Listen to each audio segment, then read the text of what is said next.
Okay, so after some technical difficulties, we are, I think, back.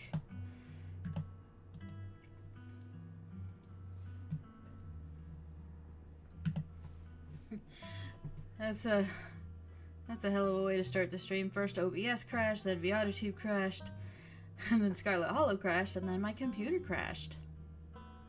That's a lot of crashing.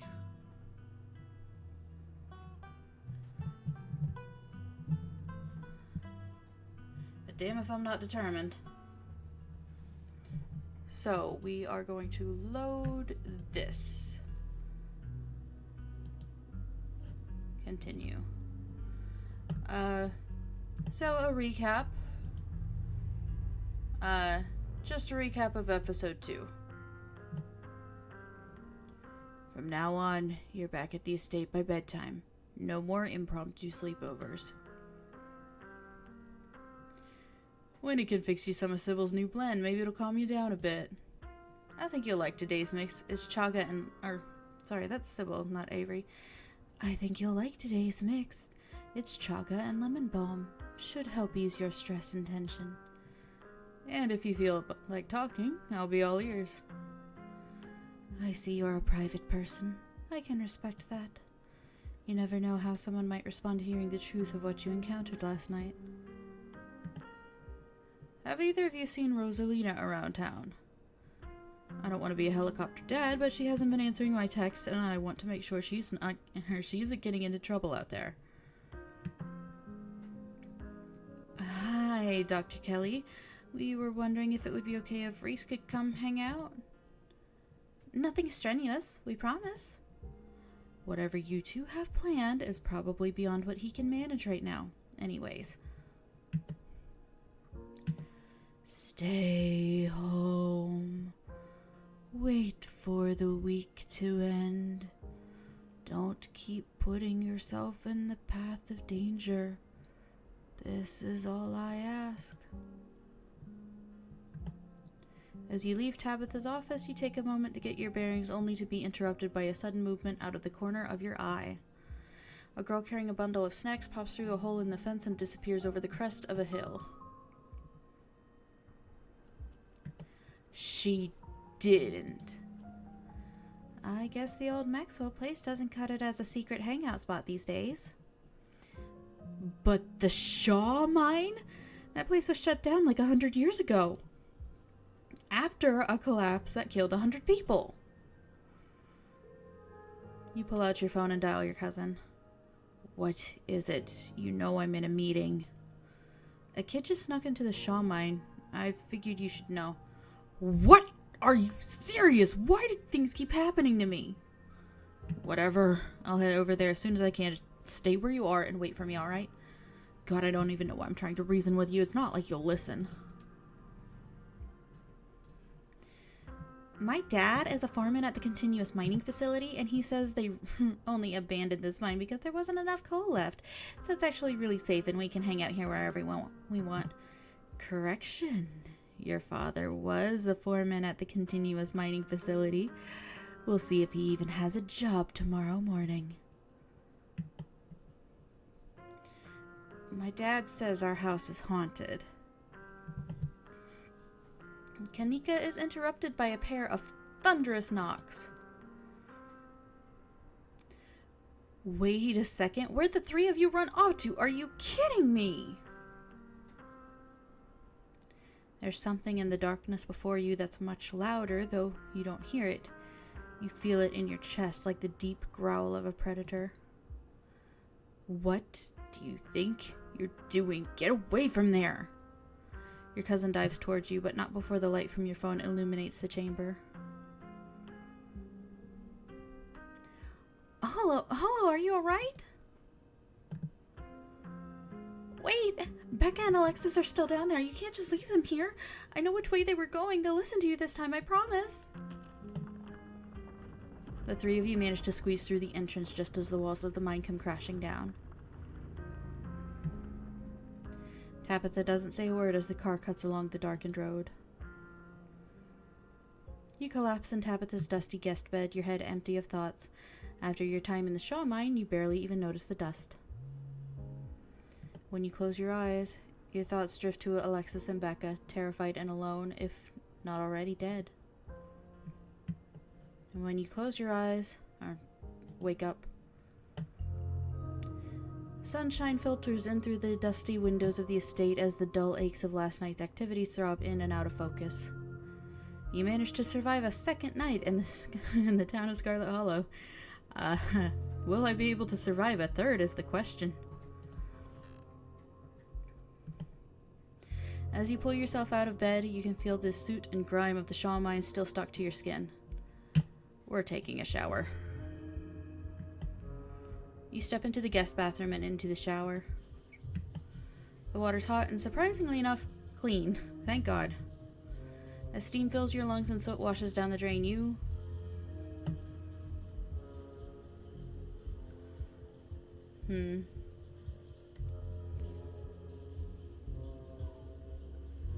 We're gonna scrub. You scrub ferociously, trying as much to scrape the memories from your skin as though they're part of the physical dirt that coats you. You're done here. You turn off the faucet and dry yourself off. Got the achievement, wash away your sins. Time to start your day.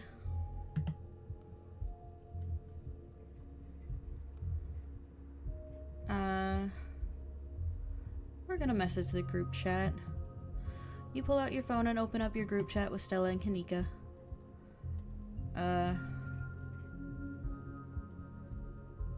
So, how are you guys holding up? It'll probably be a bit before you get a response. You can only imagine how beautiful the garden must have been in its heyday. A different you might have been taken away by this view, drifting into fantasies about how you might have tidied it up and enjoyed tea by the fountain. That does sound nice. But a lot has happened since you first arrived in town, and it's only been 2 days. Turn back to the guest room. Check the closet. How long were you going to have slept in this room without realizing you shared the space with that doll?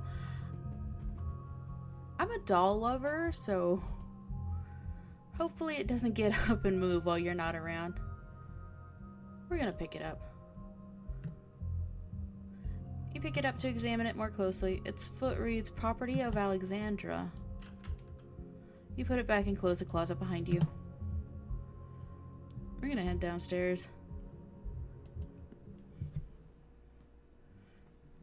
You enter the kitchen to find your cousin in the midst of devouring a pint of banana chocolate chunk.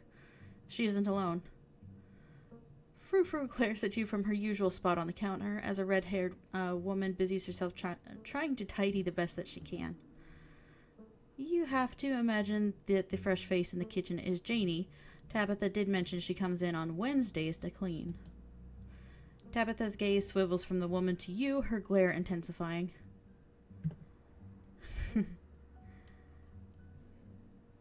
So, any updates on those two girls? No. Look, you did the right thing last night. Tabitha takes one last spoonful of ice cream, then discards the empty container, turning to you with her trademark scowl. Let's get going. I've got an errand to run in town, and every time I've left you here alone, something terrible's wound up happening, so you're coming with me.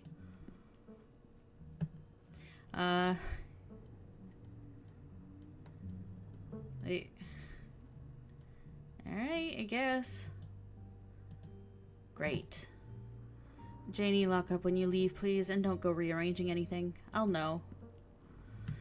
As you're ready to leave, Janie approaches from the far side of the kitchen. Tabitha remains between the two of you, impatiently tapping her foot. Oh, Holo, before you go, I heard about what happened last night. I mean, I heard about it before Miss Tabitha mentioned it just now, and then I heard it again. I just wanted to say, I'm so sorry you got caught up in that.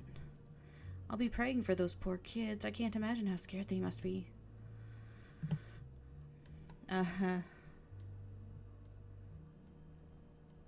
Just... Thanks, last night was a lot. If you ever need to talk to anyone, my husband is the local pastor. He's a gentleman and always willing to lend an ear. He's actually been going a little stir-crazy ever since we moved here, what with nobody really attending sermons. It'd probably do him some good to talk you through your worries. I'm not really religious. That's alright. My Daniel likes to talk with all sorts of people. He just wants to extend support to anyone who needs it. Feel free to stop by the church anytime. The door is always open. Alright, you know anything about a guy named Wayne? I'm going to stop the two of you right there. Hello, I'm busy and not in the mood to stand around while you play Nancy Drew with my cleaning lady right in front of me. We're leaving. Bye, Janie.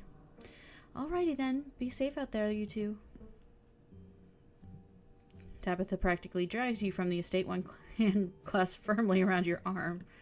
She continues to drag you all the way to her car and from there into town.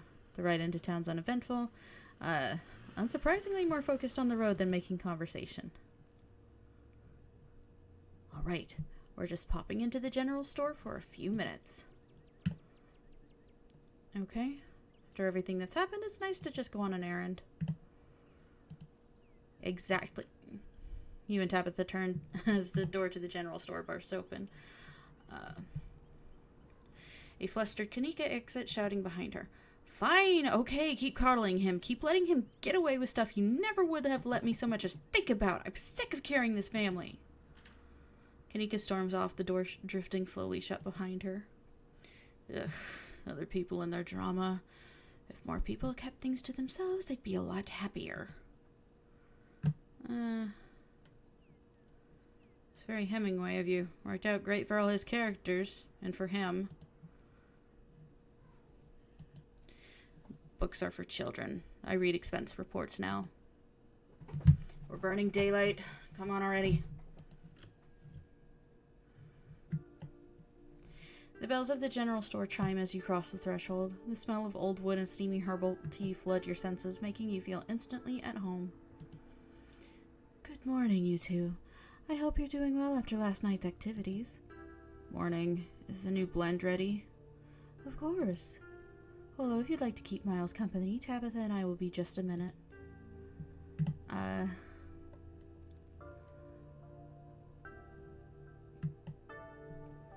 I guess just remain silent. Be civil while we're gone, Miles.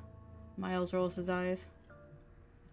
Sybil motions for Tabitha to follow and they both disappear into the tea room, closing the door behind them with the tinkling of bells.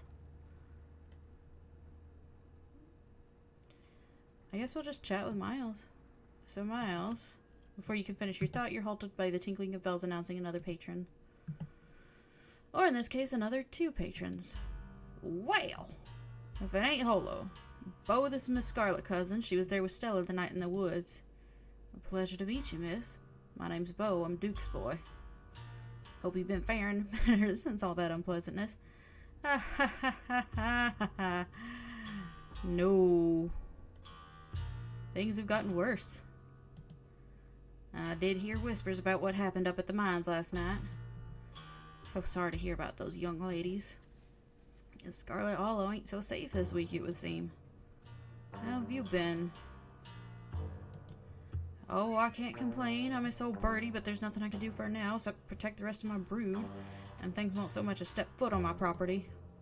Not with Bo and me watching the perimeters with our shotguns at the ready. We even set the messes up with her pistol. Good thing we were watching. Nearly caught Julius trying to make off with Big Betty. As if he could have carried a nearly 2,000-pound pumpkin on his own. I'd almost love to see him try. It's not like we'll be taking her to the state fair anyway. Now all she's good for is making the world's largest pumpkin pie. I don't think Mama has a tin big enough for Big Betty-sized pie, Daddy. Who's Julius? Julius Tremaine. He practically spits the name. Some cousin however many times removed, though I don't claim him as kin. He owns the farm next door, except he doesn't seem to have a good grasp on whose property is whose. I think he owns half our land, always sneaking around and taking vegetables we planted. Of course, the way he tells it, we're the ones stealing from him, saying he's the one putting seeds in the ground. He's a miserable old cuss and he knows it too, Stealing vegetables born of other folks' hard labor is the only joy he has in life. I read about your family's feud in the library. Did you now? Weird bit of local history for someone to decide to write down. It ain't even interesting. Have you seen any of those creatures around the farm? Yeah, we saw a few of those things. They got scared off before I could start shooting. Nasty little buggers. We've all been losing sleep making sure we can keep an eye on things. It's even rubbing off on the hands. None of the little ladies have been laying this week. You know, Daddy, I bet some big mastiff could keep them things away. It seems like the type of job for a guard dog. I can't words today. Now don't you start again. We ain't getting a dog. I got enough mouths to feed, and as much as you say you'll take responsibility, I know it'd be me cleaning up after it. Besides, I don't have much faith those things would be stopped by a dog. I saw more than a few in that nest. So, nice seeing you, Duke. And it wasn't really. Is it ever? Nothing nice has happened in this town. Except, at the very beginning, Avery. I'll leave you to it. Pleasure running into you, Holo, but we'd best get on with our shopping. Can't spend too long away from the farm with those little devils running around. Can't leave Mama all by herself up there for very long. You have a good one. Hope Scarlet Holo treats you better from now on. Nice meeting you, Holo, and please tell Miss Scarlet I'm sorry about her mama. They shuffle off into the aisles. Tabitha and Sybil are still in the tea room. Phone buzzes. Oh my god, hey, I overslept. Still gotta make myself breakfast. If y'all want, you can swing by. Otherwise, meet me at the library and figure out plan. I think I'm good. Just had a big fight, not really hungry. Gonna chill in my van for a while if you want to hang out, though. Otherwise, I'll see you guys at library. You have plenty of time before dinner at Reese's house.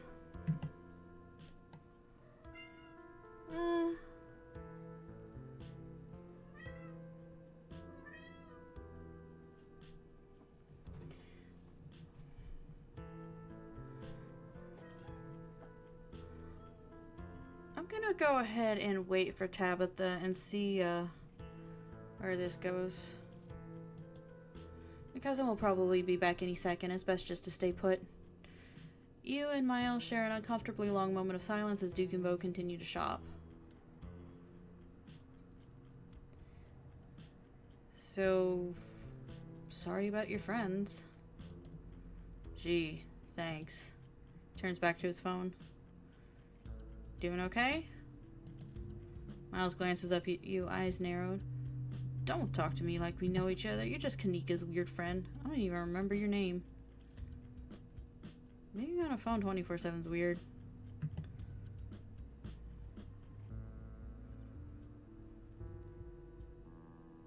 Actually, I'm just gonna say it's Holo. Cool. I'm just gonna go ahead and forget it again.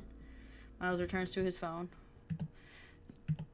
Tabitha bursts out of the tea room, tucking a pouch of herbs into her coat as she walks. She looks at you in surprise. Wow, you actually stayed. Kind of expected you to go running off the instant I left you alone. Family is important. Not just gonna ditch you. You know, I've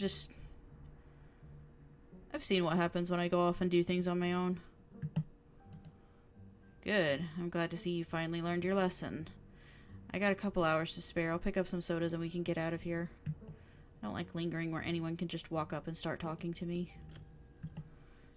Tabitha leaves the store, motioning for you to follow. Tabitha stops in front of a small house on the quiet hill just off Main Street. The Scarlets own most of the houses out here. We rent them out to employees, just more convenient, you know? And here I thought Company Downs died a century ago. It's just easier this way. Now, come on, let's make ourselves scarce before we're spotted. Your cousin pulls out a heavy set of keys from her pocket. She picks out one marked with a bright strip of green tape and unlocks the door. Come on in. Don't worry, it's empty. You follow your cousin into the model home. We haven't rented this one out for years. I come here to get away from it all. Does that make sense? Kind of like a vacation home, but I don't have to travel. Anyway, make yourself comfortable. Have a soda. Tabitha hands you a cream soda before settling on the couch. Though this home gives the appearance of having been lived in with its furniture and lack of dust, it feels nearly as empty and barren as the estate. There's no soul in this place, only the dream of one. So, thanks for taking me out here. Your phone buzzes before Tabitha has a chance to respond. Almost forgot, it's Mayor Jimmy Day! Good excuse to head over to the library. We should check in with Oscar and Rosalina. Meet y'all there in half an hour.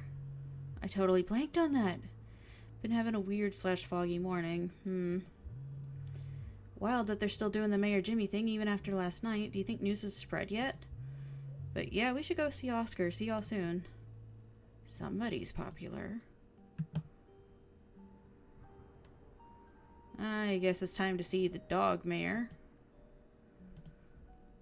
Oh, is it Mayor Jimmy Day? Ugh, what a ridiculous event. At least you know the mayor's a dog. Tabitha takes another sip of her soda, smirking. Everyone knows it's our family that holds the power in this town.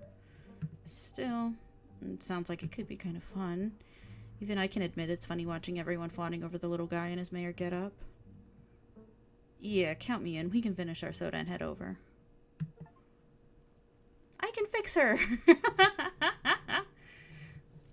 How do I look? It's been a while since I've been out in public like this. Excuse me, Miss Scarlet. Can I help you? What the hell do you think you're doing down here grinning like a buffoon when my Becca is trapped in your mind?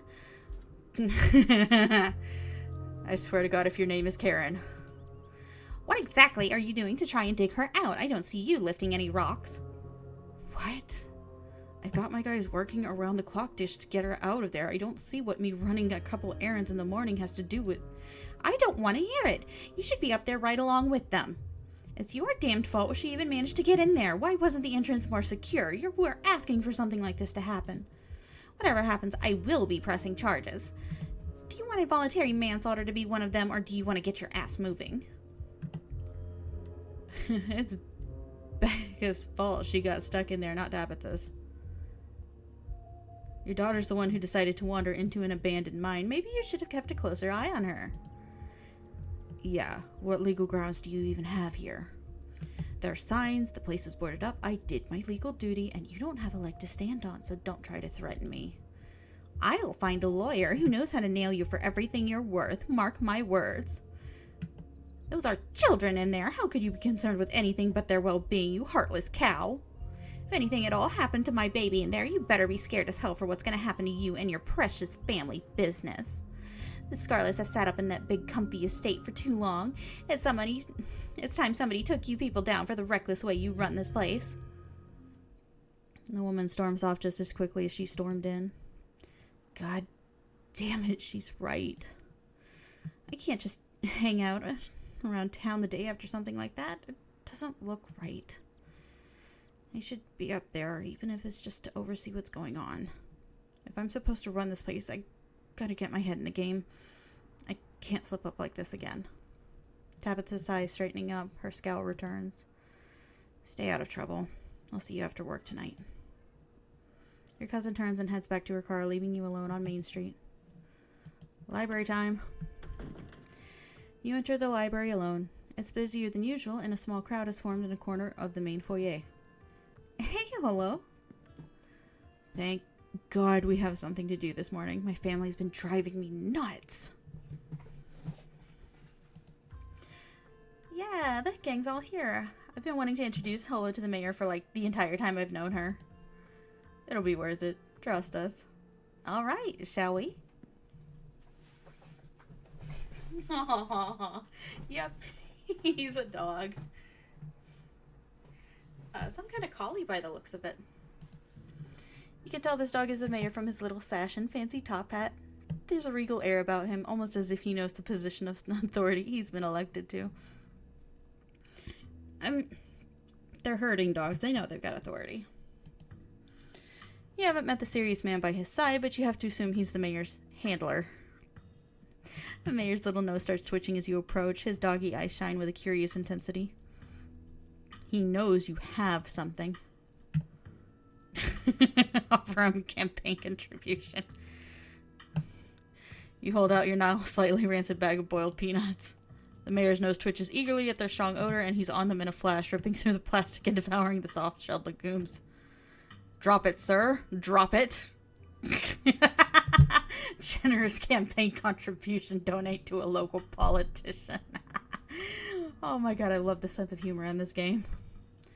For all of the horror, it's the achievements are just so fucking silly, and I love it. His security detail tries to tear him away, but it's too late. The peanuts are already eaten. You better hope those nuts settle well. If the mayor gets any tummy trouble after eating your disgusting pocket peanuts, they'll be hell to pay. He holds out his paw as if to shake your hand. Lovely to meet you, Mr. Mayor. You reach forward to take the mayor's little paw in your hand, but his burly security detail stops you. No paw shaking, only head pats and ear scratches allowed. Isn't he just the cutest? It's the best part of living in Scarlet Hollow, besides the nature. And all my friends, and Winnie's Biscuits. Oh, and all the close-knit small-town community, of course. But having a dog mayor is a close fifth, no contest. Alright, you've had your turn with the mayor, now move along and keep the line going. By the way, I know you were up at the mine collapse last night. I may be off duty, but I'd be remiss if I didn't let you know I've got my eyes on you. All of you. Let's hope the rest of you your stay in this town is a little less conspicuous. I haven't done anything wrong, but whatever. That's right. Hello, Deputy Franklin's a cop, just in case you didn't know. He acts like a fucking cop. Stella and Kanika quickly shuffle out of the room ahead of you, leaving you to follow. It looks like everyone else is already talking to Oscar in the next room. Before you can catch up to your companions, you're intercepted by a nervous man with a cross around his neck. It's hard to put a finger on it, but something compels you to dislike him. I'm Pastor Daniel. I take it you're Holo? Everyone's been buzzing about you. I'm so sorry about your aunt, but I'm sure she's in a better place now.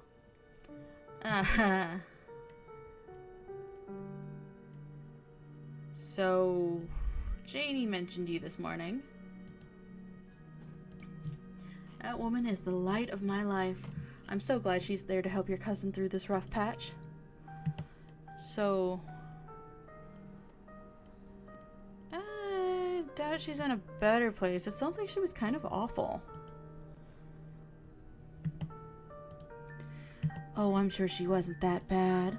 Most people are good deep down inside. It's best not to speak ill of the dead. Yeah, see, that kind of thing is exactly why I don't like people like this. Just like sometimes they were bastards. Just because they're dead doesn't stop them from having been a bastard in life. So, I gotta go. It was nice meeting you, though. Of course, and if you find yourself in need of counseling or spiritual guidance, you know where to find me. And thanks for the offer, but I'm fine. Even after everything that happened last night?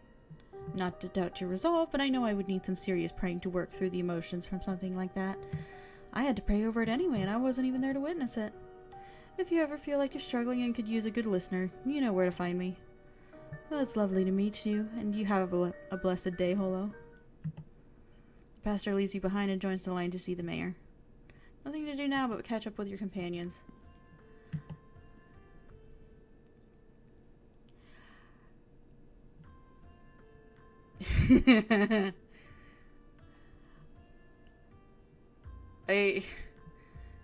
Seeing Oscar in a tank top, you know every single gay guy who's into bears just started drooling at this.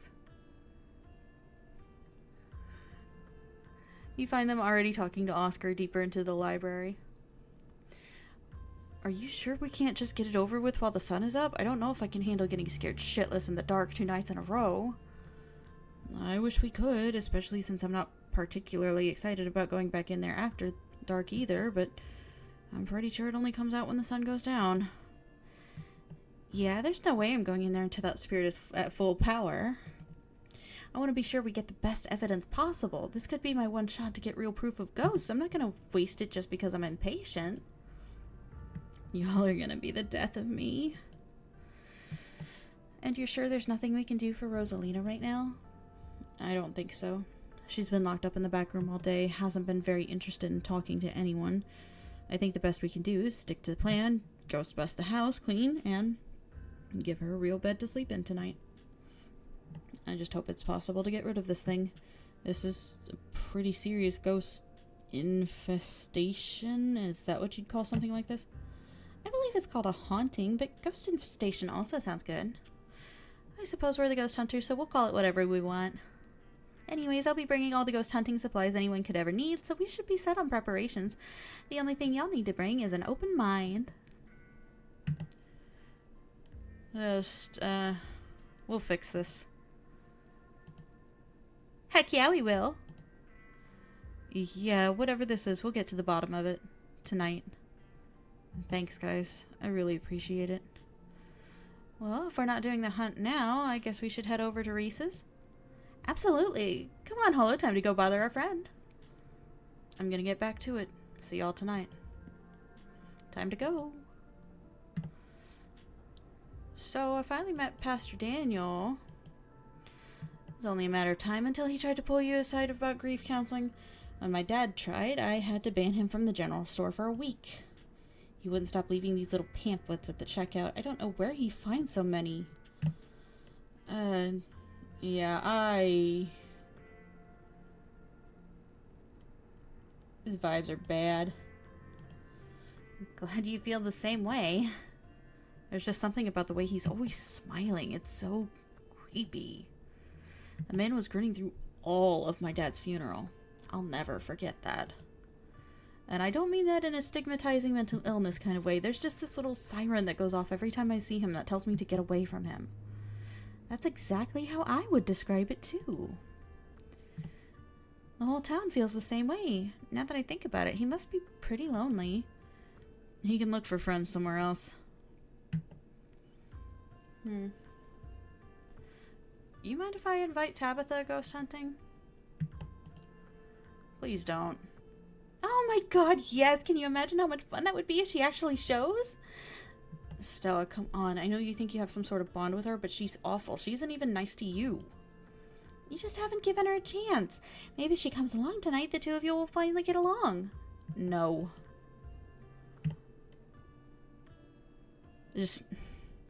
I'm inviting her. Kanika sighs as you shoot your cousin a text and invite her to the evening's ghost hunt. Alright, you invited her. Let's not get into it. If we're lucky, she'll be too busy at the mines to even show. Aw, don't say that, Neeks. If we're lucky, we'll have another opportunity to forge a bond of friendship between the two of you. I wonder if the pastor's cursed. I felt something odd when he came up to me, and the way everyone dislikes him seems excessive. Unnaturally excessive. I know this is weird coming from me, but not everything in town has to be spooky for supernatural reasons. Sometimes people just give off bad vibes. Agreed. We're allowed to dislike him even though he hasn't done anything wrong. That we know of. Head to Reese's. Shall we head out? 3 of you leave the library for an early dinner at Reese's. You once again find yourself in front of the Kelly residence. A cold hesitation grips you as the building's history looms over you from the hilltop. A refurbished Civil War hospital and tuberculosis clinic would be a strange and difficult place to live during the best of times. You can only imagine the challenges of living there with a severe chronic illness. Oh, it's only early afternoon. It feels much later. The sun is already sinking behind the tall mountains that surround Scarlet Hollow. We're a little early. Sorry, that's Kanika, not Stella. We're a little early. What if Dr. Kelly yells at us? There's no such thing as early when you're hanging out with friends. There's just extra time you get to spend together. Okay, but what if she yells at us? It's too late. The door swings open. Hey! Reese! Oh my god, dude, it's been ages. You must be Hollow, right? I've heard a lot about you.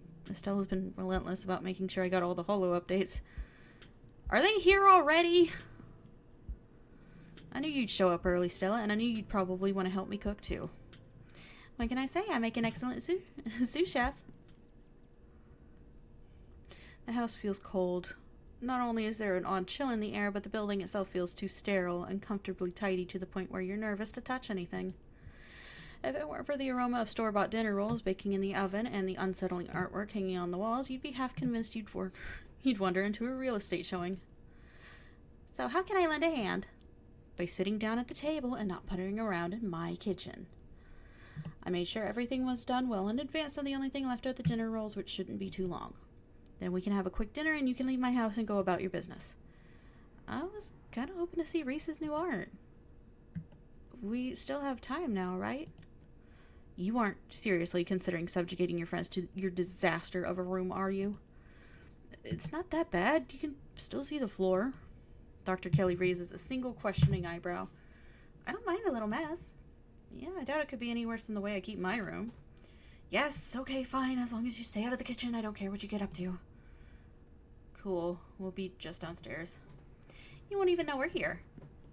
You make your way towards the basement stairs.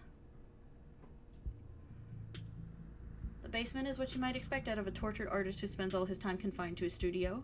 Discarded canvases line its edges while trash and sketches leak out from their piles in the corners of the room, hiding bare cement floor.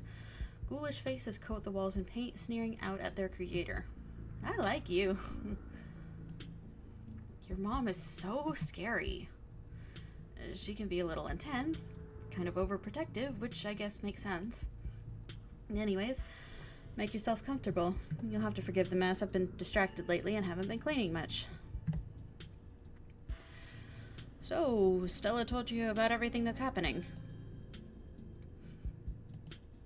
Oh, she's told me all about what you guys have found out there. I wish I could see some of it myself, but, you know. He gestures futilely towards the walls of the basement. Are you sure you can't just sneak out one of these nights? The doc isn't keeping me prisoner here, Stella. I'm sick, you know that. Sorry, man, I didn't mean to. There's nothing to apologize for. I appreciate the effort, I do. It's just, there's nothing you can really rescue me from. That die's already been cast. But we were talking about the past couple days, weren't we?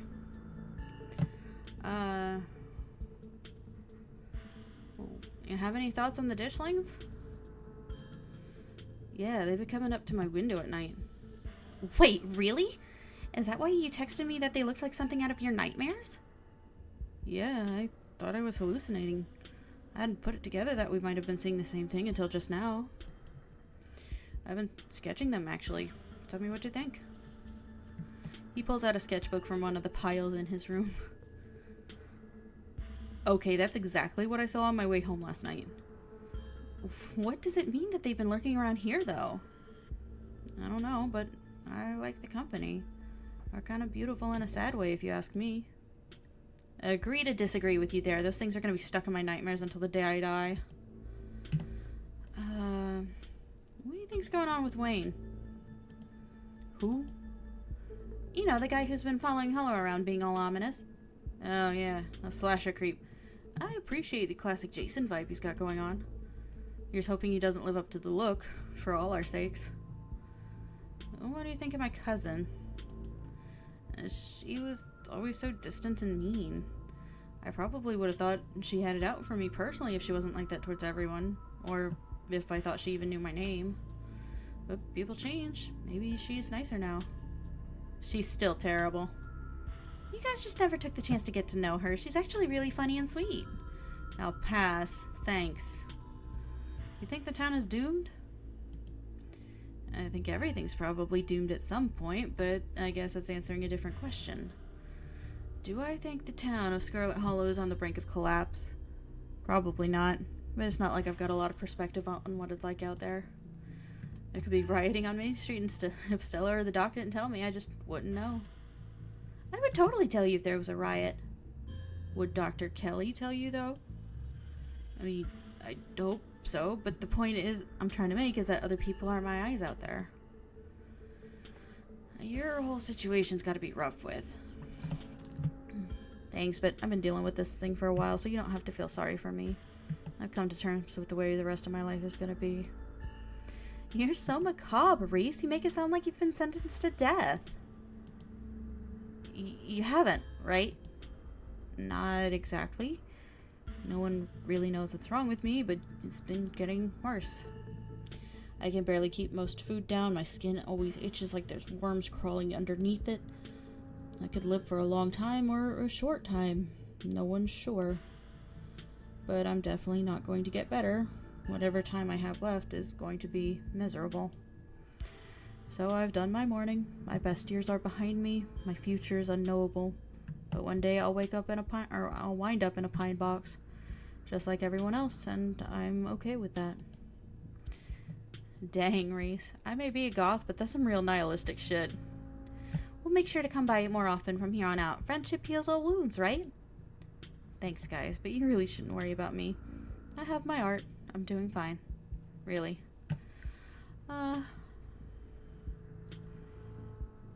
Surely there must be something the doctors can do for you. No, we will all be worms one day. Holo gets me. This is a cat I can jive with. Stella, maybe it was a mistake to get these two together. Your art. Each piece exudes a sickening miasma. It's like you can feel something squirming behind the paint, the brushstrokes acting as a steel bars trapping some anguished being within. I feel the emotions you put into these. They're writhing just behind the paint. I know what you mean. I feel it too. When I'm working on them, it's like I'm channeling whatever is plaguing me into the paint, and when they're done, I feel like I've been emptied out and all the vile things inside me have been sealed away in the canvas. So I make so many of them. Sometimes when I return to a piece, it's almost like I'm offering an invitation for those feelings to slither back under my skin.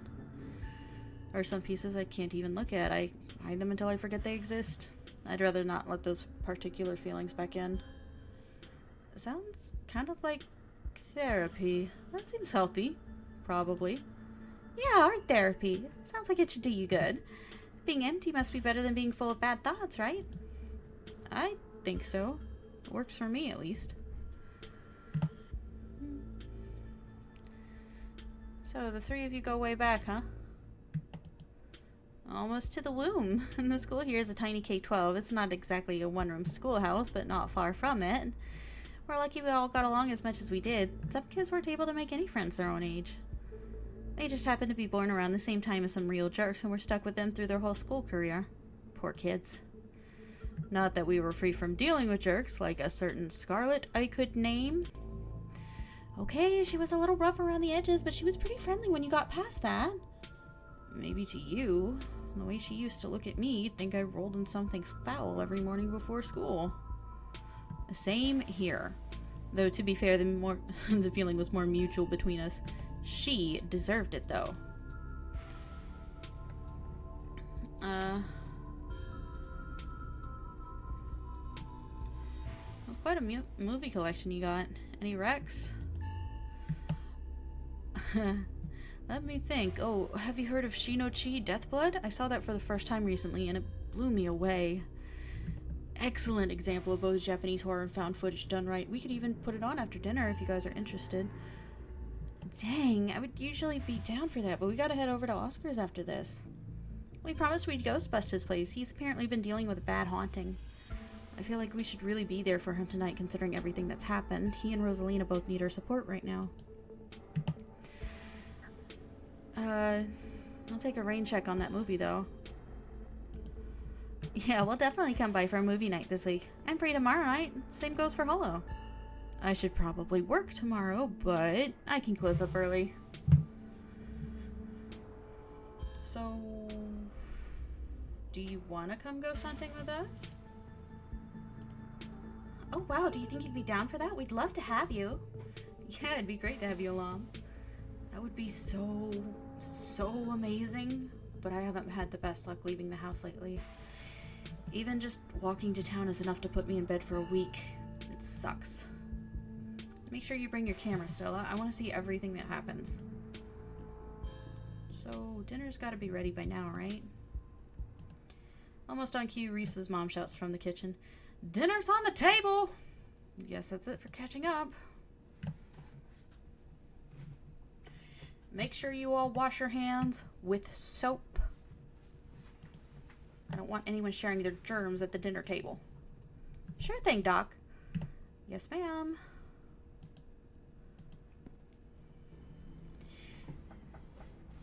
You make your way towards the sink, but are stopped in your tracks by the pull of an odd door at the end of the hallway. It feels out of place, like you wandered into a different, older house, but more than that, you feel something radiating from behind it.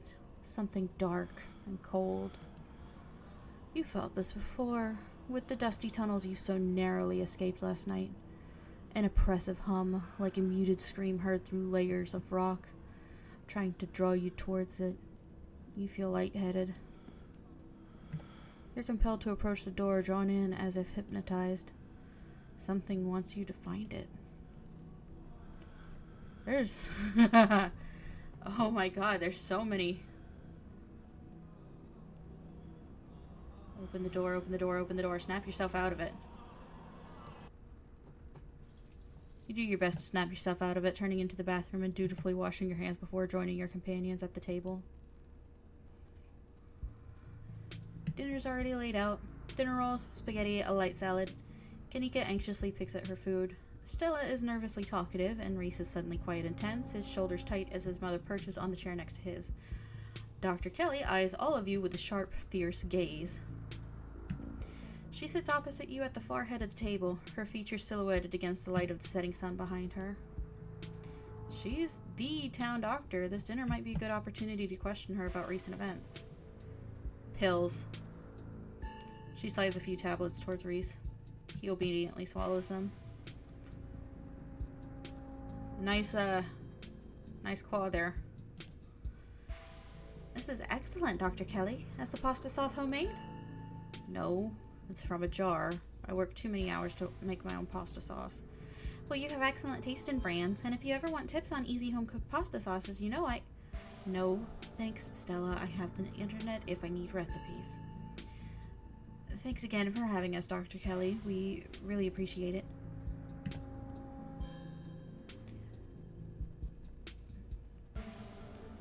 So, factitious disorder?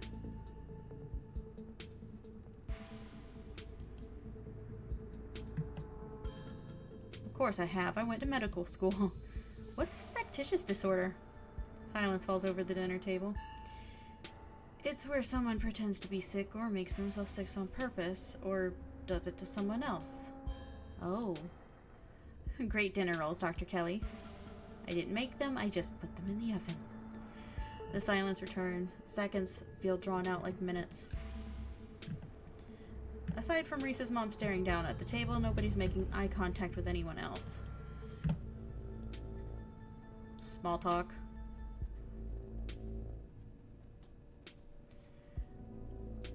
So, thanks for putting this together.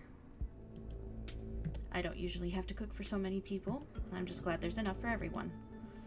It reminded me of what it used to be like when these two would come over, hungry teenagers eating me house and home. I should have charged your parents for all the food you kids went through, honestly. It's like I was running a restaurant, not a doctor's office. How well do you know Tabitha?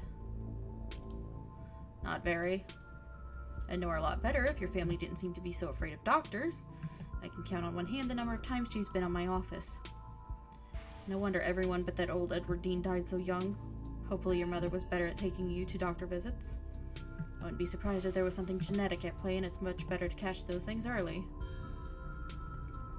Go back, so... About Reese.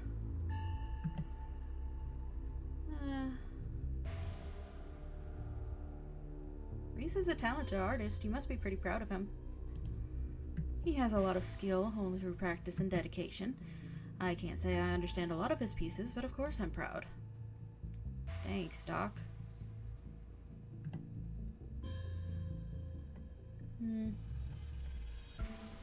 Must break your heart having to isolate your son from the world like this. It's just another unfortunate side effect of his illness. Both of us have had to come to terms with it. It's not the life I've wanted for him, but it's the life he has had to lead. Maybe he doesn't have to. Oh, geez, Kanika, your boots are heavy! Sorry, Dr. Kelly, we're totally respectful of Reese's boundaries, even though they might seem a little arbitrary and strict. Isn't that right, Stella? You can kick me all you like, it won't change my bold attitude and outgoing personality. You know, Doc, I feel pretty okay. I don't think having people over is all that rough on me. We'll see how you feel in an hour. Does no one in this town have 2 parents? Just like, it seems rude. So, the danger. Has anyone come in lately suffering from hallucinations? Or have there been any strange illnesses spreading around town? What? No. Are you sure you haven't met with any minors who had unusual symptoms? Anyone who seems sort of drippy or strangely ominous when they talked? Sorry to pry, just doing my due diligence. Absolutely not. I've barely seen so much as a runny nose, which is a good thing.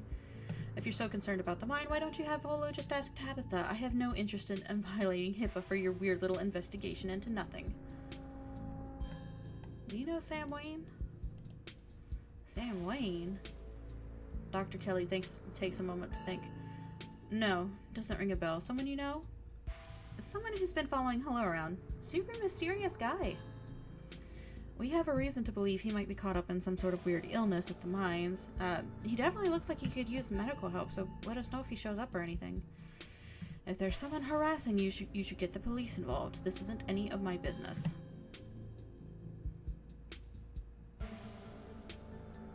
So, seen any sick animals lately? But she's not a vet, so probably not. Return. There's nothing else we can do. So, we were talking about maybe watching a movie sometime this week while Holo's still in town. We'll have to see how you're feeling. I can handle a movie, Doc. Yeah, we'll just sit downstairs in the dark. Reese is used to that. I'm sure he'll be okay. You're always overestimating how much you're able to do, Reese. This is why you keep getting sick. If I get sick, so what? It's not like that's ever going to change. I'm sick every day, and I'm not getting better. I don't want to just spend the last few miserable years of my life holed up in the basement alone just because seeing my friends has been deemed too strenuous. I'm an adult, for God's sakes. I can't believe I have to ask permission from my mom just to have friends over. Reese stops mid-sentence, wincing in pain and wrapping himself in his arms. Don't say things like that. I'm doing everything I can to try and fix... Silence as Dr. Kelly's eyes shoot open. Reese? Reese abruptly pulls himself from the table and leaves. Damn it, I knew this would be too much. Everyone, get out of my house. Please, just leave us alone. Stop trying to interfere with his life. All it does is hurt him more. But we can't just leave him like this. Now is when he needs his friends the most. No, now is when he needs me the most. I am his doctor and his mother. I know you care about him. I know that, and he knows it too. But all any of you would do is get in the way. So just leave, please. He seemed fine before dinner. It always comes in waves, and I can assure you that right now he's very much not fine. Now leave. 3 of you are rushed to the door. We'll be back, Reese. I hope you feel better soon. Dr. Kelly shuts the door in your face as the click of a lock signals the end of your dinner at Reese's. Alright, before we continue, I am going to take a quick break. It'll be just 1 moment.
I'm back. I have gotten a drink, and we can continue.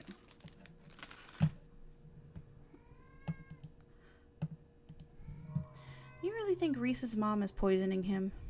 If she is, I swear to God. She wouldn't. It's just so horrible.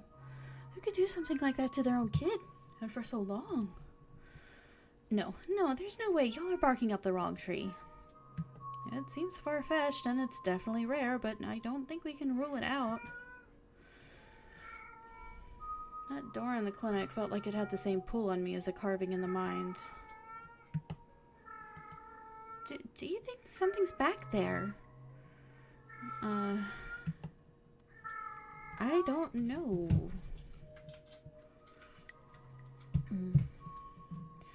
Another one of those carvings is somewhere in there. I'm certain of it. Okay, that'd be really weird. If we find it, do you think you'd get another vision? I'm just spitballing here, but I wonder what if what that carving showed you last night is related to the ditchlings. You're not suggesting we go poking around in there, are you? Of course I am. Maybe tomorrow. I am not breaking into Dr. Kelly's clinic based on a bad vibe Holo got. Do you think Reese might have a supernatural affliction? Like, related to what you felt in there? If he did, why wouldn't Dr. Kelly have it? It makes more sense if he has a genetic condition, assuming there isn't any foul play. She's just overprotective. I'm sure that's all that's going on, and she has every right to be. I mean, the poor guy took 2 bites of food and got sick immediately. I can't imagine what that's like for both of them to go through. But he only got sick after, taking the pills. Look, I'm just saying, maybe there's more to their dynamic than just him being sick, but it's not like there's much we can do about that right now. We could probably go back and forth on this for a while. Let's just get going. The sun's setting and we wouldn't want to miss a second of ghost action. Stella hurries off down the hill, almost as if to run away from what just happened. You and Kanika follow her down the slowly darkening street. Lit by the orange hues of the setting sun, the library feels different. What was once a quaint building in a small town now stands as an imposing structure, its walls holding something that stares back at you with menace. Maybe Stella's right. Maybe ghosts aren't real, and the rest of tonight is going to be a pleasant break from the evenings of the past few days. No. No, it is not. No. The fuck is that in the bushes? But you know that's not the case. There's something old and powerful in there, and you can feel it stir as the sun sets and daylight fades away. Your thoughts jump to the ghost books you've read over the years. So often, the ghosts in the stories are just metaphors for something else. Are real ghosts metaphors too? Enter the library. Just as its exterior was intimidating in the setting sun, the inside of the library is dark, its shadows deep and foreboding. The meet and greet with the mayor ended quite some time ago, and the throngs of visitors took whatever joy was in this place with them as they left. Hey, Oscar, are you back yet? Shh, you can't yell in a library. It's against the rules. It's after hours. Rules only apply before 5 p.m. Now it's our domain. Hey, you're here sooner than I expected. Hope dinner went okay? Yeah, it went okay. Reese wasn't feeling up to a longer hangout, unfortunately. I'm sorry to hear that.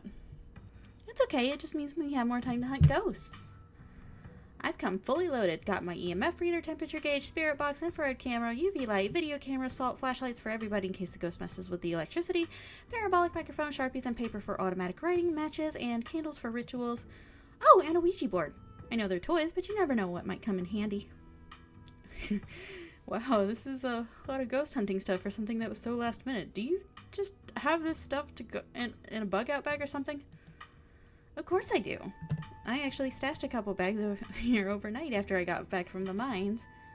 Excuse me? I wasn't about to carry everything around all day.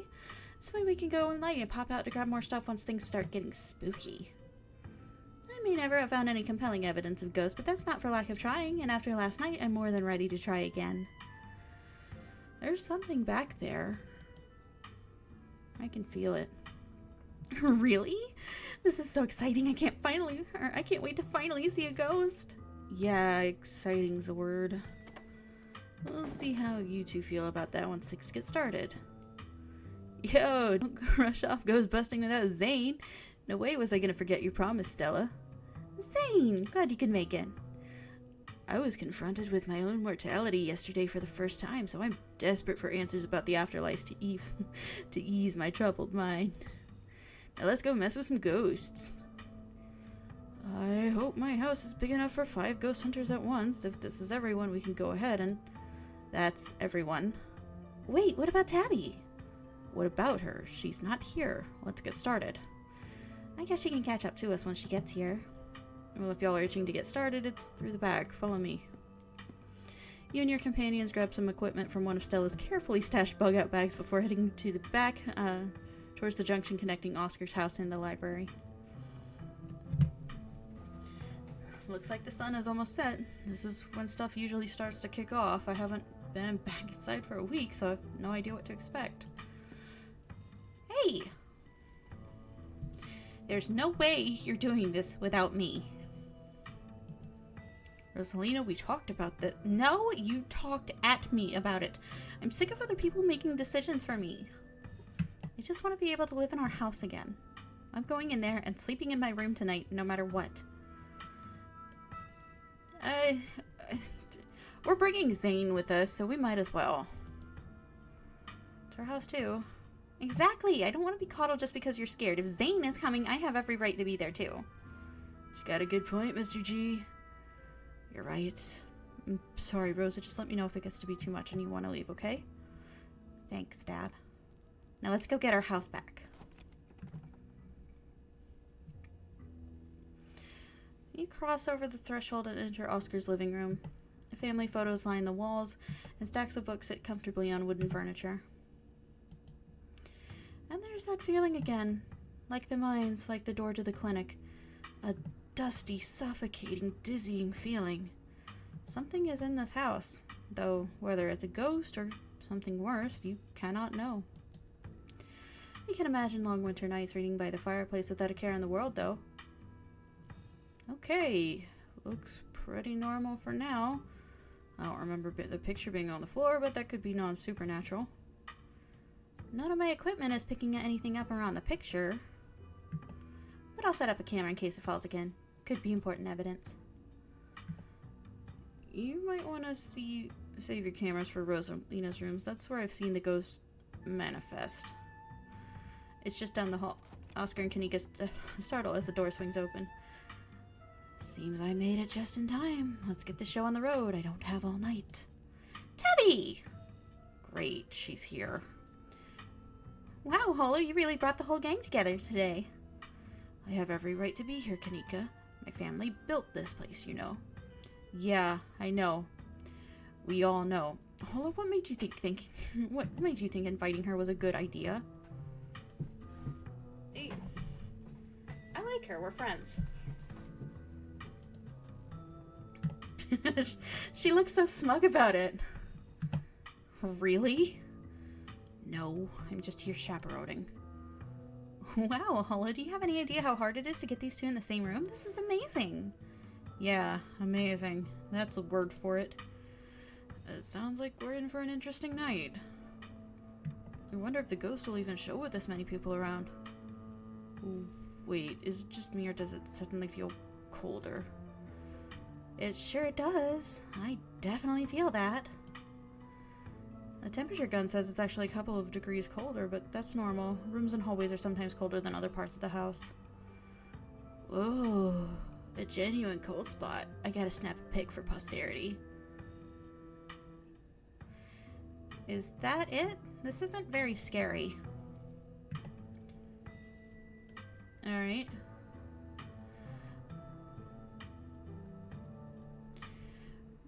We'll cover more ground if we split up.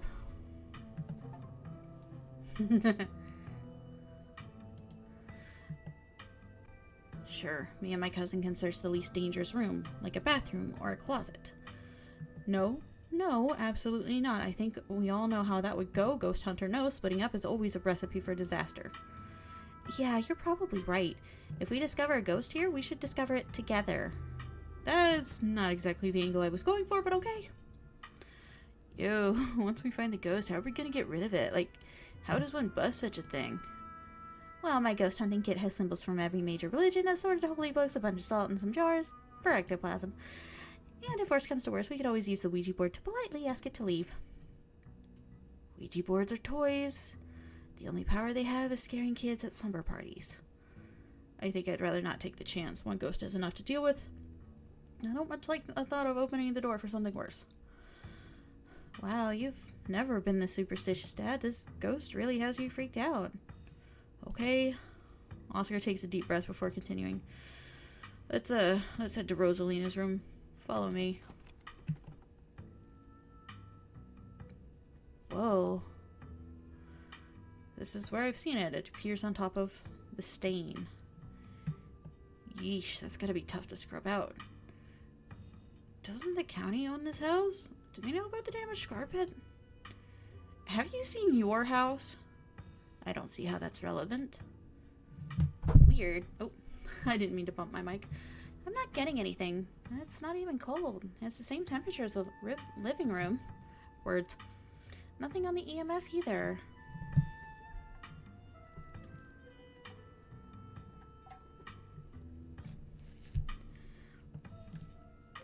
And then your equipment is wrong. That stain is definitely paranormal. I've scrubbed it out too many times to count, and it just keeps coming back. It's just a stain, Dad. Can't we just cover it back up? I don't mind sleeping in here. Teen interest. Many boys. I can't tell if this is a Hunter x Hunter reference or, what's the new thing? My Hero Academia. Well, it's not new, but My Hero Academia. I want everything she wears, by the way. Let's get scientific about this. If you scrub the stain out a bunch, maybe it's part of the summoning ritual. I've never heard of a bleach-activated ghost before. You don't use bleach to clean a carpet, Tabitha. Whatever. How am I supposed to know that? Not everybody gets to learn how to clean things. If y'all are offering a free carpet cleaning, be my guest. The stain is an attempt at expression. There's no words, no decipherable patterns, but you can still feel it. A cry for help from something that has lost its voice.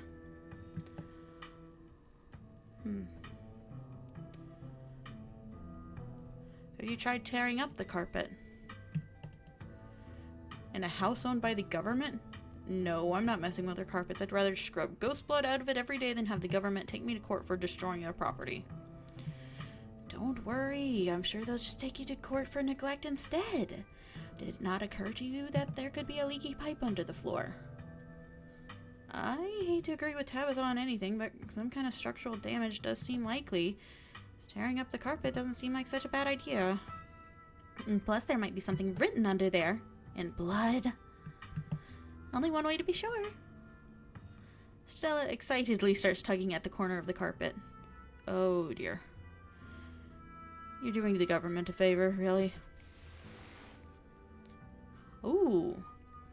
Stella pulls back the carpet, revealing a hatch. The floor around it stained in a reddish brown. Okay, maybe I don't want to sleep in here. We're going down there, right? Of course we are. This is even better than finding a message. There's no basement in this house. At least we weren't told about a basement. And look, all the red stuff is coming from underneath. Oh yeah, this is super haunted. Alright, you've got a basement chock full of ghosts. I can just feel it. You know, last month was super rainy. It's clearly been a long time since anyone stepped foot in the basement or crawl space or whatever's underneath that hatch. There must be a leak that flooded the whole area under the house. The water dissolved the caulk around the edge and leaked through the carpet, and it's red because North Carolina has red-ass dirt. It's simple as that. It's not mud. It's blood. Human blood. I tested it. You tested it wrong. It can't be blood, right? Kanika's right. You got a muddy floor, and that's why it's so cold in here. There's wet dirt under the house. Congratulations, we solved your ghost problem. No way. There's an old hatch in the floor someone tried to seal up. We're not leaving until we know what's down there. I'm with Stella. This is my room, and I need to know what's down there. Have you considered they might have tried sealing it up because it's unsafe? Uh-oh. You think the flooding could have made the house unstable? I'm all in on ghost hunting, but I don't know if I could crawl into another dangerous crevice. I'm going for it. Of course you are. You come into Oscar's living room.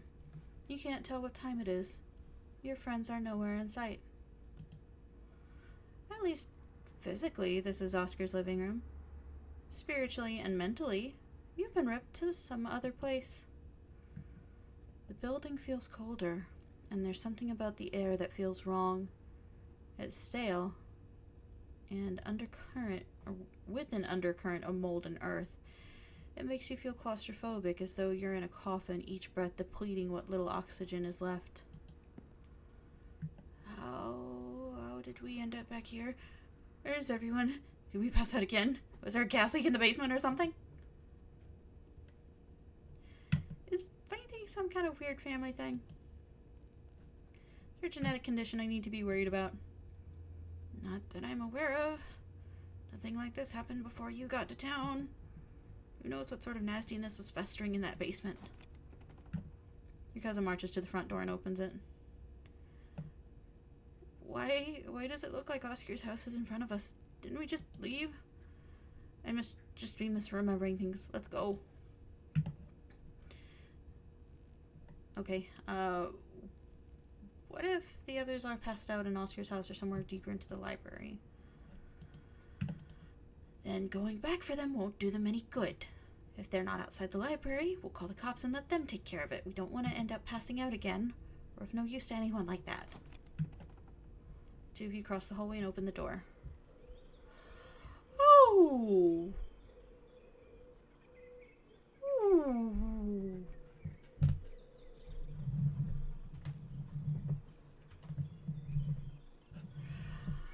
Something isn't right.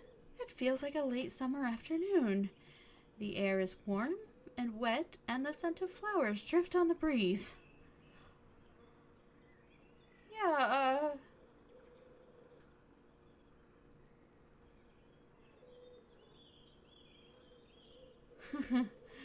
style breaking is always effective. This...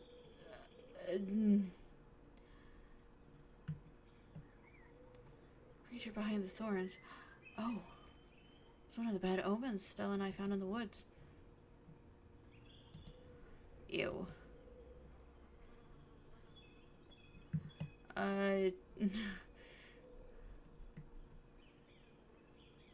Please tell me I'm not the only one seeing that scratchy shadow in the distance. You're not. What the hell is that thing?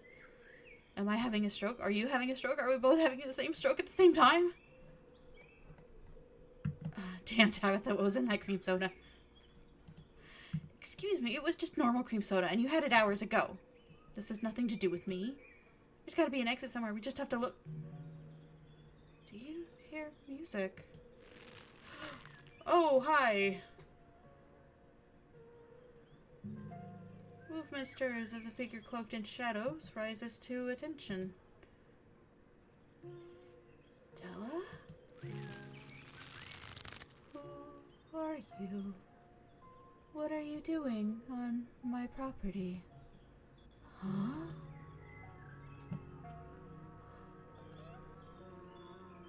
Eddie?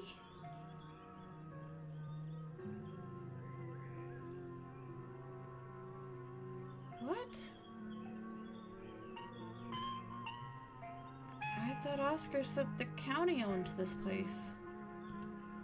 Yeah, Stella, it's us. Quit being weird. Did you say Eddie? No one's called me that in a long time. It's Edwardine now. I'm not a child anymore. Edwardine? Eddie? You gotta be kidding me. This isn't Stella. This is the lover.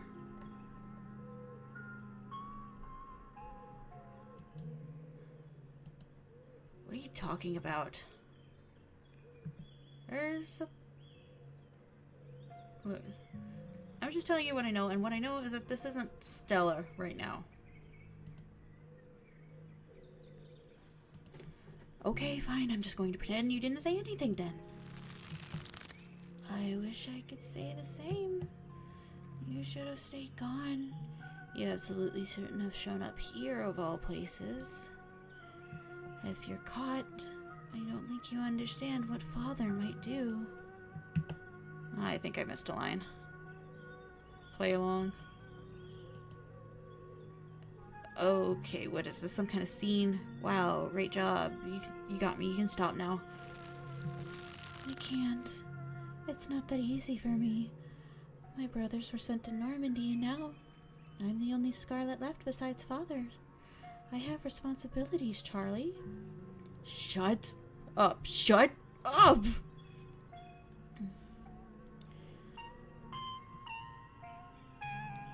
This... Screw your family, screw my family. Why are we letting the choices made by our fathers destroy our lives too? Tabitha stares at you, speechless. You should get out of town while you still can. Whatever you came back for, it's not worth it.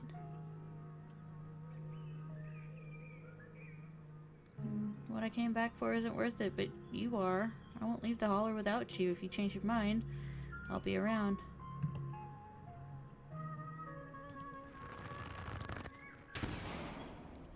She's gone, along with the shadow in the corner of the room. We must have taken the wrong door out of the annex. We're getting out of here before anything else happens. We have to go after Stella. Absolutely not. We're not being drawn deeper into this weird garden, greenhouse, whatever it is. She yanks your arm, pulling back the way you came. Where did the annex go?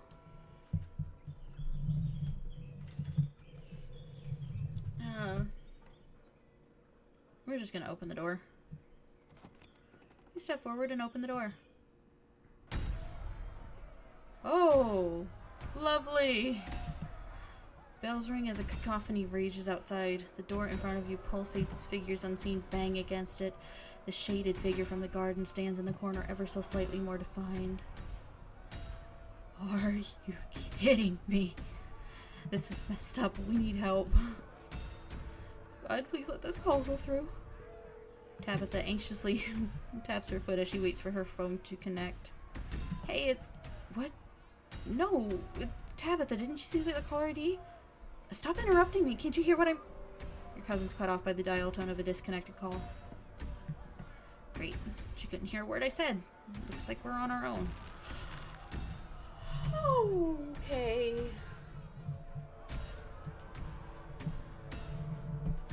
Your father's left town, Charlie. We're moving to a new house, okay?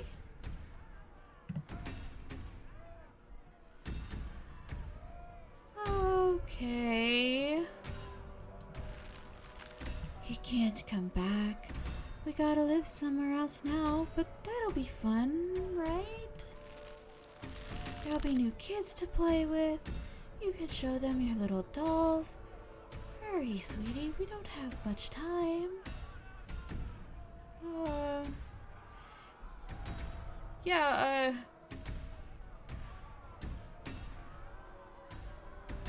I don't want to leave Eddie. Can she come with us?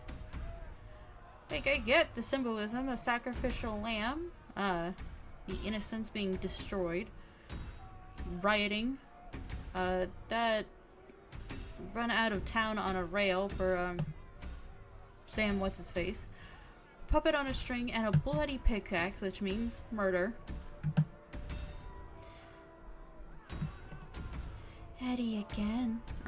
Eddie again. No, she can't come. I never wanted you to say her name, do you hear me? We aren't friends with the Scarlets anymore.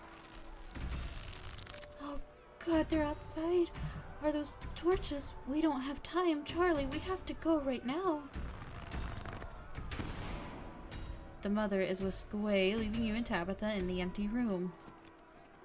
As she departs, the front door stops pounding and opens into a beckoning white void. We're in hell. We both died and we're in hell. Okay, well, I guess the only way to get through is the end of this, shall we? Yeah, let's get this over with. You and Tabitha walk to where the pounding door used to stand and step into the void. Okay, that's a little better. I got used to that. You're outside. It's night. A false moon looming massive in the painted sky. The night feels thick and warm. The insects lively, their calls unnaturally tinny. Everything feels warped and wrong, like you're listening to to a record fished from the bottom of a pond. Yeah. What magic words do I have to say for you to let us go? I'm sorry, okay? Whatever my family did to piss you off so much, I'm sorry! Hi, Kanika. You poor dear. I've been keeping track of you scuttling around town like a tomcat. You've fallen hard for Miss Edwardine, haven't you? Okay. These scenes are out of order. This one must be after the garden and the collapse. That's exactly what I was thinking. This has to be after he met back up with Edwardine. Wait, what am I doing? I refuse to get invested in figuring out this weird little puzzle. There's no need to be embarrassed. Your secret is safe with me. You know, I never did approve of what the Scarlets did to your family, and what it did to you two youngins. Childhood sweethearts. Imagine how lovely it would be if you could just be happy together. That's what you want, isn't it?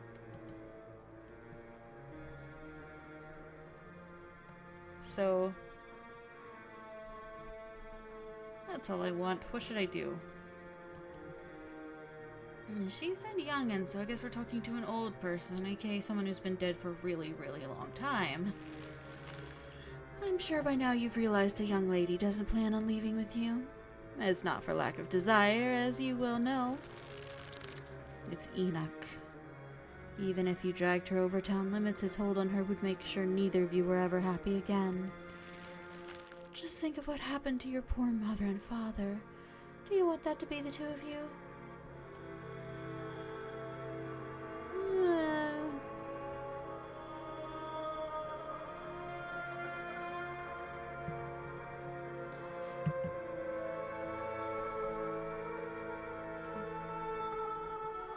So, what do you know about Enoch, Tabitha?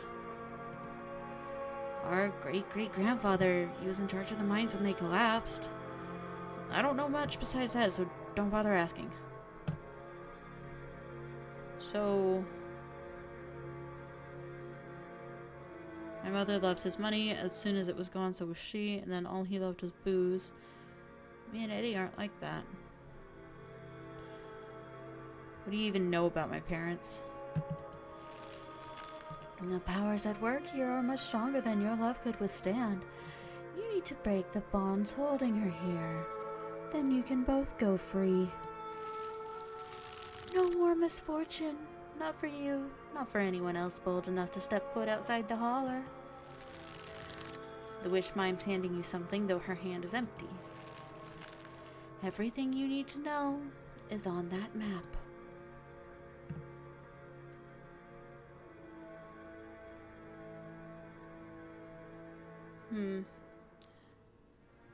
Sounds like a quest. You play too many video games. That's where you'll find them. You need her there. Then read what I've written down. And be careful. Good luck to the both of you. I hope you get your happiness. Then she's gone. Tabitha sighs. Okay, let's find the way out. Unless you have any ideas, I don't think there's anything else we can do until we get to the end. Or we die. Whatever.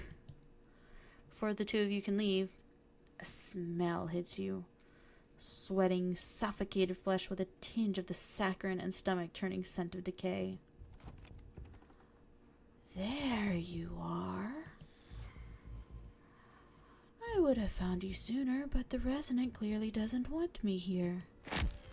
It doesn't seem to have the issue with these miserable little parasites. Hi. Oh. Bottom feeders always manage to slip through the cracks, don't they? Hi, Wayne. Are you Sam Wayne or are you something else? Stop. Stop asking questions. Stop interacting with the thing at all, okay? So cold, Tabitha. After everything we've been through, to have you treat me like a stranger. Shut up. What an unfortunate situation you've been dragged into, Holo. Why can't you do as I ask and stay out of trouble? But that girl won't let you, will she? Stella? Is that her name? Perhaps I should pay her a visit soon, if she makes it out of here alive. Tabitha bolts for the underbrush, desperately pulling you along. Stella? Who the hell is he? If you see it again, ignore it, or better yet, run away. Come on. We need to keep moving. If that thing got in, there must be a way out. Oh. The two of you step from the brush into a long wooden corridor lined by bottles and rails. A figure rises to attention, blocking your way. I'm afraid he doesn't have long. If there's anything you need to say to him, I'd say it now.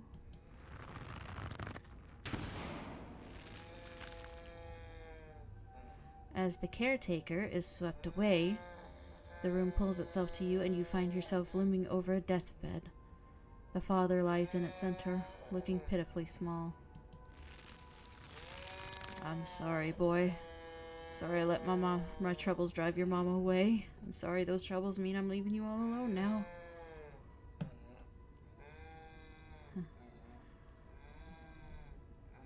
Let the spirit talk. Damn it, Junior, how many times I gotta tell you if I tried to stop it from happening? But that damn snake Enoch went behind my back. Oh, what bullshit. Something on your mind? It was Charles Shaw's fault. That's a fact. That's not what we saw in the mines yesterday. I'm going to be honest with you. I couldn't make a bit of sense of what I saw down there last night. But even if you could, are you going to believe some weird otherworldly vision more than your own family? This isn't just something I was told, it's the history books. You're right. I've been using that excuse for too many years. At a certain point, a man has to accept when he's dug his own grave. They may have run me out, but they didn't put the bottle in my hand. Still, they destroyed our legacy, boy. Both our names are cursed with that history. I'll be dead and gone soon, but I won't be able to rest. Not until our name is cleared. Not until you can pass on this name with pride. This is my only request, Charlie. Go back there. Tell people the truth. Try to find proof. I don't know what you'll have to do, but please. I know I ain't been the best father, but I'm no murderer. So, I'll see what I can do. Get some sleep. I'll see you in the morning. Oh, I'm the presence now. Damn it, boy. I may not have till morning. Promise me. Promise you'll go back and at least show that Enoch bastard what for. I promise I'll go back.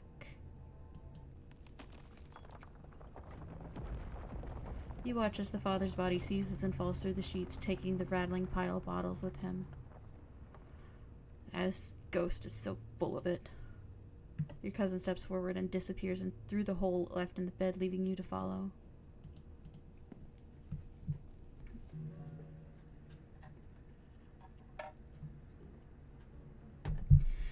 You and your cousin find yourselves crouched under a large table. The lover stares at you through indecipherable murmurs, and shuffling feet echo from the ends of the table. I think I'm gonna be sick. They are so lovely. Are you sure I can keep one? You must have worked very hard on them.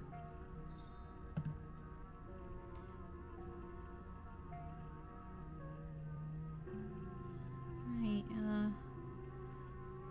when you look at it, you can remember all the fun we've had.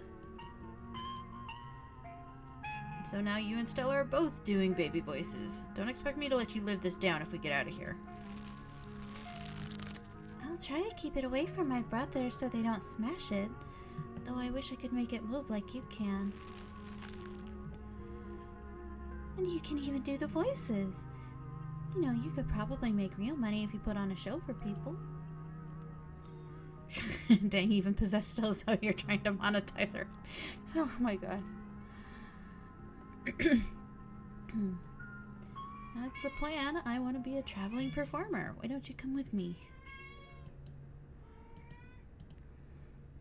Guess that didn't work out for him. A traveling show? And you'd want me there too? Oh, we could go to the towns along the beach? Oh, could we go? I've heard the Outer Banks are the most beautiful place in the world. We can go anywhere you want. Thank you, Charlie. I've always wanted to see the ocean.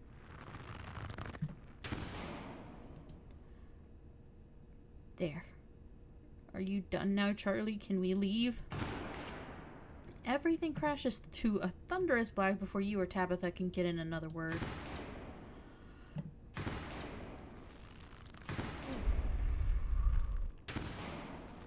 Yeah.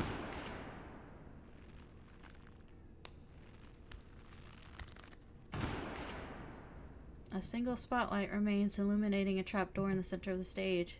You feel drawn to it. Yeah, we're the final performers. We must be. Which one of us is going to open the door? I'm going to. You wordlessly step to the trapdoor. It creaks open all its own. Of course it fucking does. Oh god, this is so much worse than opening it ourselves. You and Tabitha are shoved from behind and tumble through the hatch.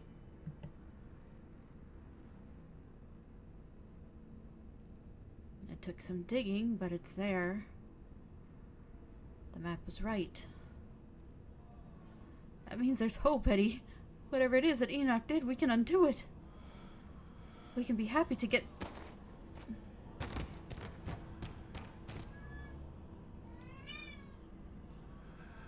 Eddie?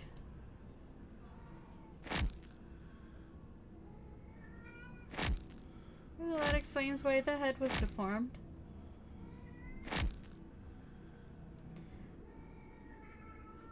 Oh god, I'm actually gonna be sick this time. Your cousin violently heaves into the void, but nothing comes up. There's nothing here. This place is completely empty.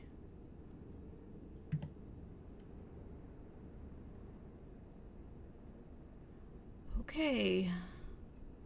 So Edward Dean was a murderer. I'm sure she had a good reason. This isn't very fair, you know. We only saw one side of the story. It's not like we could get Edward Dean's perspective on things unless she's also a ghost. Let's hope she isn't. Oh.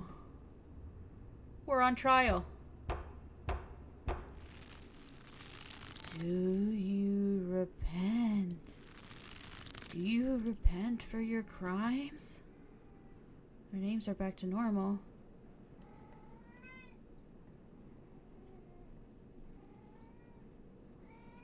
I'm sorry you died. Don't answer it! You must answer for the crimes committed by your scarlet blood. Are you kidding me? I hate it here. I hate it here so much. Until you do, I cannot die. I want to die. Please, I have been alone in the dark for so long. All I ask is for some of your years. To pay for the years that were taken from me. What are you saying? My life was stolen from me. I want some of yours. It's only fair. No, it is absolutely not fair. You gotta be kidding me. Neither of us had anything to do with what happened to you. Sins of the father are to be laid upon the children. One of you must forfeit. It doesn't matter which. Bullshit. You're on trial here, aren't you? Advocate for yourself.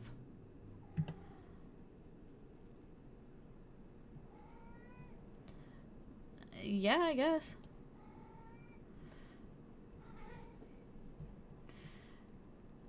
If you are putting us on trial, you need to give us a chance to present our case. Yeah, we have rights, you know. I take it you have a plan, then? Your plea is met with silence, but silence isn't judgment. Keep talking. Do you want revenge or do you want justice? We can help actually right the wrongs of your past, but only if you let us go. More silence. Keep going.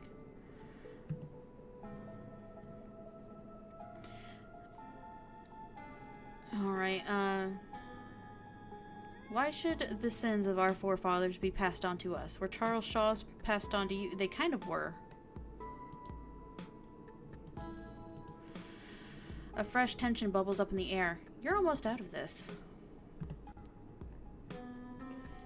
You don't need anything from us to move on. Whether you realize it or not, nobody's keeping us here for you. We can't give you closure.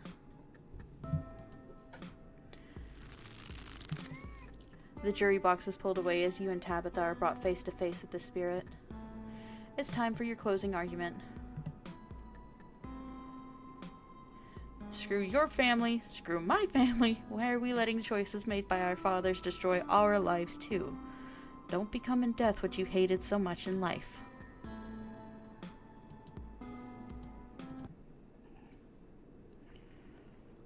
Silence.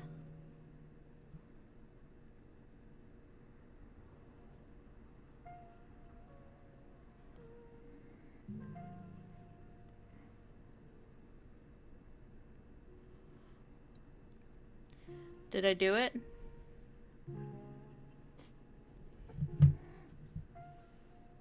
That looks new. Oh, is everything being set right?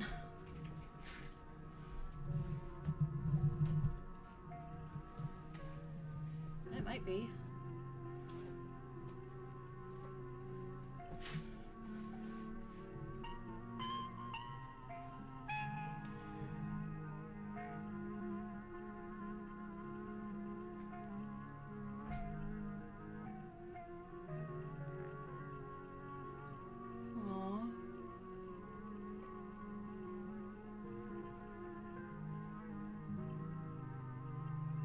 You deserve better. Then everything fades to black. The haunted turnabout win a trial. You and Tabitha come to in a basement. A mound of packed dirt in front of you.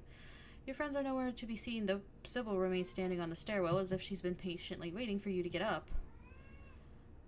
The spirit is gone and the two of you are back, and both of you are whole. I have to admit, this is quite an unexpected outcome.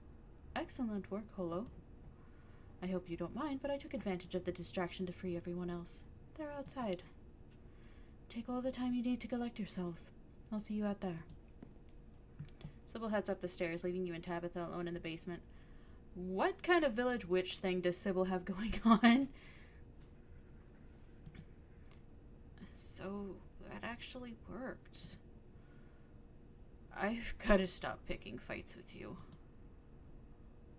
So, Sybil's got some actual mysticism going on, huh?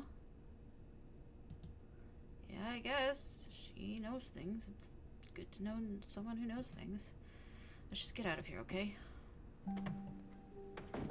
You're outside. It's real this time. A cool autumn breeze blows small piles of dried leaves across the steps of the library. Finally! We're out of the fun house.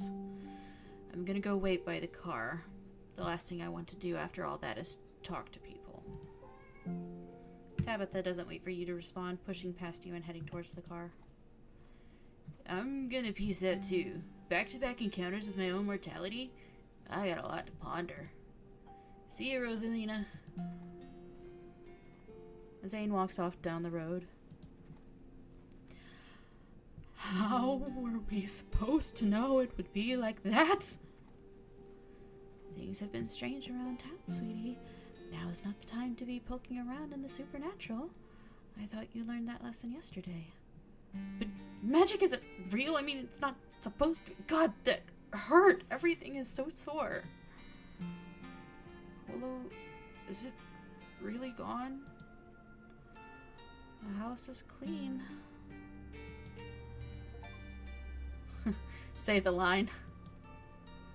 I witnessed it myself. Willow convinced the spirit to move on from this world, and it did. Wow, I guess I owe you one.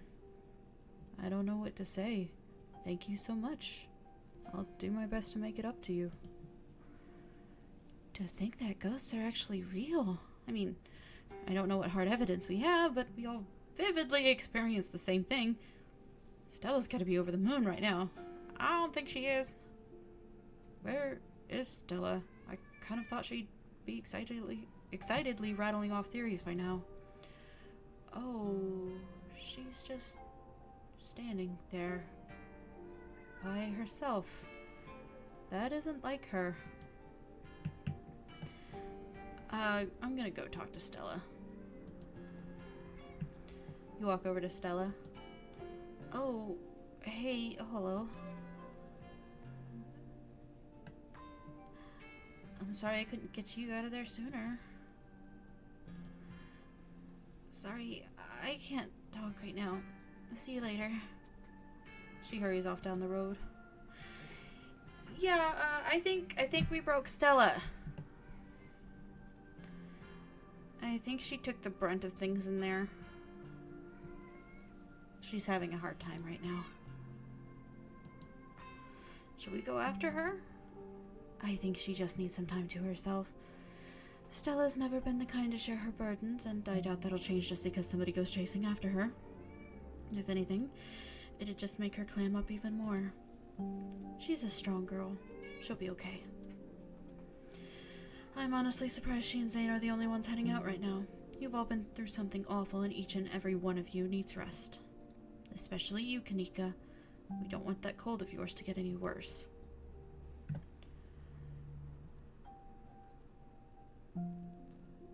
I ran into Wayne in one of those rooms, and he vaguely threatened Stella if I kept poking around. Wait, are you serious? Should we be worried about her? He also crushed a ditchling with his... It wasn't his hands, it was his foot. It was scary. That's just another reason we should keep our distance. Stella's smart. Hopefully she'll be okay. There was someone else in there?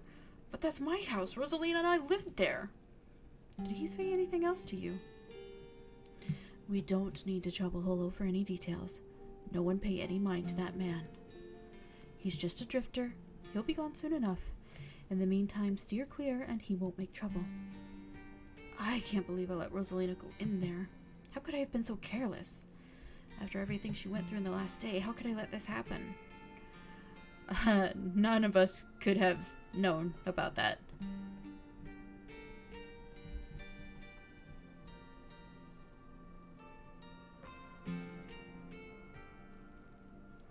You did try pretty hard to warn us about things, Oscar. None of us took you seriously enough. I should have done a better job warning you. I should have known how bad it could have gotten in there. I shouldn't have let Rosalina come with us. Dad, what did I tell you? Stop blaming yourself. You couldn't have stopped me. If you tried, I was just going to sneak in after you. You didn't put a ghost in our house. This is not on you. I know you've both had a difficult time of this, but the storm has passed and everything's worked out. Things will start getting better from here. There was another carving in there. They keep giving me visions. Like, hello?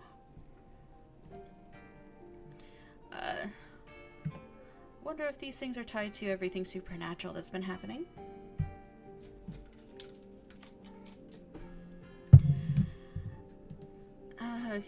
Yeah, I wonder. One is a coincidence, but two of them on back-to-back nights? And if you're right, and there's another one in the clinic... I'm sorry, I'm a little lost. You've been finding carvings around town and they've been giving you visions? I'm sure everyone here could stand around theorizing about this and that all night long. There'll be plenty of time for that tomorrow. Although, if you have the time, I'd love to discuss these visions over tea after you've had the chance to get some rest. I should head back with Tabitha. And I should probably head back inside. It's starting to get chilly out, and there's still work to do to get Rosalina set up for the night. Don't be a stranger and let us know if you need anything, Oscar. I will. Thank you. All of you. Again. I believe it's time for me to get my daughter home as well. But, Kanika dear, you haven't been feeling well. You need to get some rest. Okay. I'll see you tomorrow, okay, Holo? Yeah. Yeah, I'll see you tomorrow. Cool. Kanika wearily treks back to the general store. Before I go... Sybil places a hand on your arm, holding you back for a moment. I'm sure you have questions after everything you saw tonight, but let's not get into it here. I think everyone could use a little rest and relaxation right now, yourself included. If you swing by the tea room sometime tomorrow, say early afternoon, and I can have a little chat. I'll see you then, Holo. Sybil leaves you and catches up to her daughter. Time to wrap things up here. The ride back is quiet, but not tense. Tabitha looks lost in thought as her glazed eyes stare at the winding mountain road. Do you trust me now? More than I trusted you an hour ago, at least. It would have been a lot worse without you. I'd say that someone had to be there to watch your back, but I guess you wound up handling everything just fine by yourself. Ride back into silence.